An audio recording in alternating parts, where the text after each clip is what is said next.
Right, guys, I'm playing Counter-Strike 2 on Steam Deck. Um, I'm playing this on medium graphics, on ultra quality. I'm using DS for Windows. Like I said, DSX is similar, except DSX is for DualSense, and DS for Windows is for DualShock. My tips were try to shoot downwards. Oh my god. Oh my gosh. Right. Shoot downwards at the person. Right? Try to shoot at the legs, and you always get your target. And I know it's difficult. I know it's difficult to do that because I'm trying my best, my level best, to shoot at the legs and not at the torso. But you see, when you're so close to the person, it is actually very difficult to do that. I am trying, however, to do it. I mean, it's not easy. And then if the person, what people are doing in the game, if someone is spawning in, they'll actually come and stand behind you and shoot you. So it's kind of difficult sometimes. But some guns are actually good, like these machine guns with scopes. They can zoom in twice. So if you're scoping on somebody, you can actually scope in. You see, it makes it difficult to not get them. The issue is in the game, every time you respawn back in, you don't actually have the same gun. So I know it's like they want you to get used to the guns. But I mean, that's how the game is playing at the moment. Every time you respawn into the game, it gives you a different weapon. Right. So basically, what I'm doing, I'm playing this game on medium graphics. I'm using medium graphics, ultra quality. There is screen tearing if you are using this. If you're playing this game on your Steam Deck on Windows, you will notice screen tearing. If you don't know what screen tearing is, it's like the page on another page. You know, it's like two pages on.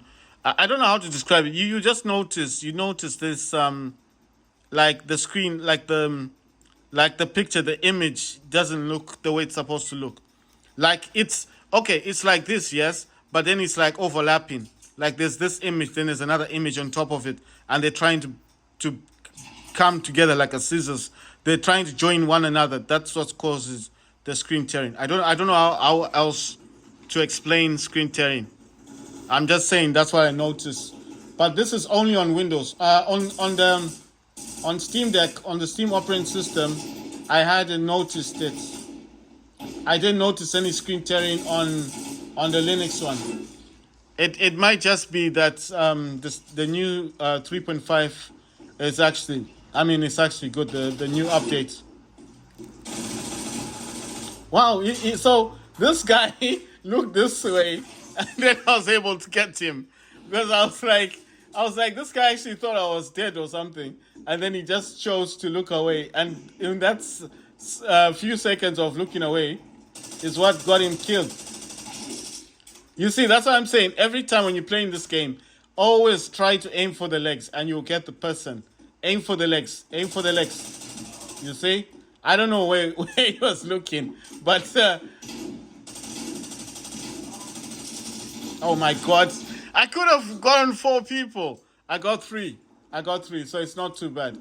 My maximum kill streak on this game is 4 people. You can also interact.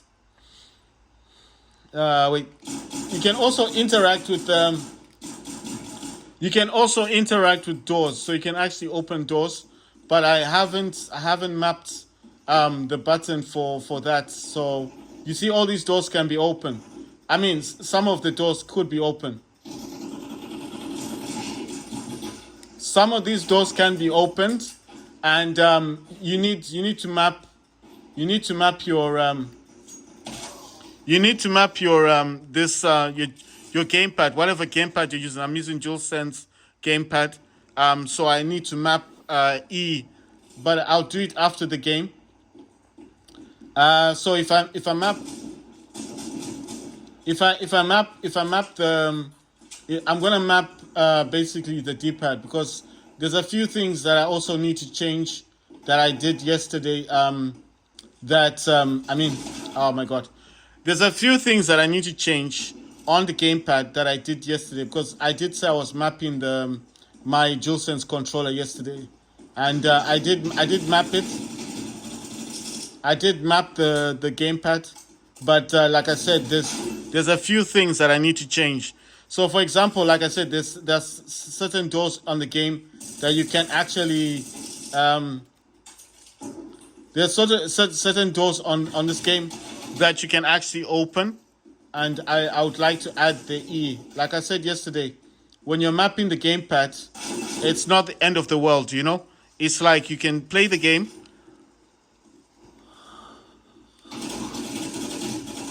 You can play the game, test your mapping out, and see if it's good, and change it, and change the mapping as you go along. The problem is when you're actually playing the game, it's a bit difficult. So I have to wait for the match to end, because if I'm mapping it now, I'll just be getting killed non-stop. So what I'm going to do basically is wait for the match to end, and then I'll map the controller again. Like I said, there's doors in here that you can actually open. It would be easier if I could add it on this D-pad. So when I reach a door that can open, I can open it. And I mean, some of them have been opened already by other players. But I'm just saying there are doors like that you can actually open. You see those shots? I shot him clearly in the head. Right in the head, but he's still alive. I'm just saying. He's trying to get me the knife. He's trying to get me a knife. Oh my gosh. It's like, I mean, he got me, but still, I just thought it was so weird. I was trying to shoot him. Like, don't bring a knife to a gunfight, but still, he won. I mean, still, it's crazy, this game. Imagine in real life, someone with a knife and you've got a gun. It would have been a different story then, huh? I mean, the guy with the knife would be dead. But I'm saying there's some doors here that can open. You can interact with some doors to open them. So I think some doors have been opened, but not all of them. And how do you notice? How do you notice that you can open the doors? I think some of the doors do look a bit different, slightly different than other doors. Like, for example, when you see these doors, they look. You can actually tell you can't open it, right? But there's certain doors that are slightly lighter. They look like this, but lighter, and you could almost get a feeling that if I did have a way to open them, I mean, if I had E programmed on this thing, then maybe I would be able to open the door. You see what I mean? So it's the color. What I'm talking about is the color of the door seems a bit brighter than other doors. Oh, it's standing right next to me. The color of the doors seems lighter. It just seems a whole lot lighter than other doors. The other doors do look old. You can actually see that you can't open them. They look like this, but brighter. So you could almost feel like if possible, I could open this door. If possible, you could open the door. You understand? So I'm not saying all doors. I'm just saying there are certain doors I look at and I think, this door's quite bright. It looks different. It'll just look different from all the other doors. Oh my god. It looks different from other doors. If it looks a bit brighter, to me it's probably because you can open it. I'm just saying. But anyway, I would like to add E to my gamepad, so at least, I mean, I've played the game long enough to know there's certain actions you can use in the game, and then there's certain actions you can't do much with. The most important action that you're gonna need in this game is changing your gun very quickly. Second, ducking. You need to duck. So if you don't have that programmed on your gamepad, you need to find a mapping emulator that will help you map your gamepad and add ducking. On mine, if I press this on the D-pad, I duck. You see, I can duck. If I press this quickly, I get my magnum instead of pressing these, because just quicker to press here. Especially if you're fighting someone, the last thing you're gonna do is press here. So if I press there quickly, I get my gun, and then I'm ready for action. You see, and then I can go pop pop pop pop pop pop pop pop. Hopefully, getting this dude. Did I get him? No. But I mean, still, listen. Every little helps.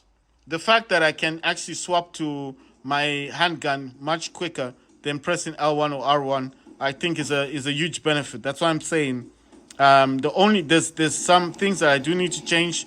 Like when I jump, it does swap to the knife. It does swap to the knife, but then I thought, well, that might not be a bad thing, because if the guy is really close to you, sometimes, and you do jump and you use your knife, you can actually kill the guy. You understand? So if that person is close to you, like if I jumped there, I would have swapped to my knife.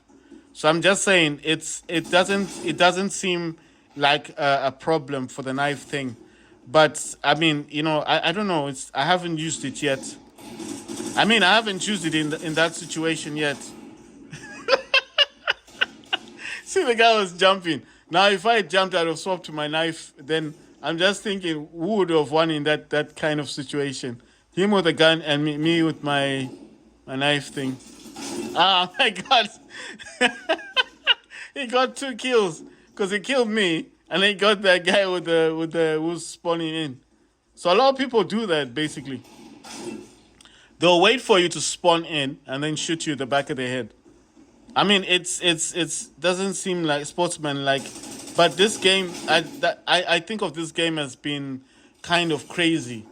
It's like a crazy type of game, because I mean, there's no rules in this game.